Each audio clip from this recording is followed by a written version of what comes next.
कोपरगाव तालुक्यातील करंजी बुद्रुक येथे गोदावरी पाटाच्या कडेला वडाच्या झाडाला एका अज्ञात पुरुष जातीच्या इसमाचा मृतदेह आढळून आल्याने परिसरात खळबळ उडाली आहे। प्राथमिक माहितीनुसार सदर इसमाने फाशी घेऊन आत्महत्या केली असावी असा अंदाज व्यक्त केला जात आहे। माहिती मिळताच कोपरगाव तालुका पोलीस घटनास्थळी दाखल झाले। पोलिसांनी घटनास्थळाचा पंचनामा करून पुढील तपास सुरू केला आहे। मिळालेल्या माहितीनुसार सदर मृतदेहाला साधारण 8 ते 10 दिवस झाले असावेत आणि त्यामुळे मृतदेह पूर्णपणे डिकंपोज अवस्थेत असल्याचे सांगितले जात आहे। मृत इसमाचे अंदाजे वय 40 ते 45 वर्षे असून अंगात बनियन व काळी पॅन्ट असल्याची माहिती समोर आली आहे।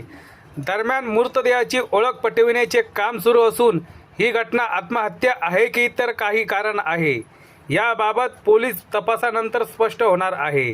या घटनेमुळे परिसरात भीतीचे वातावरण निर्माण झाले आहे। सत्य एक्सप्रेस न्यूजसाठी रवींद्र जगताप, कोपरगाव।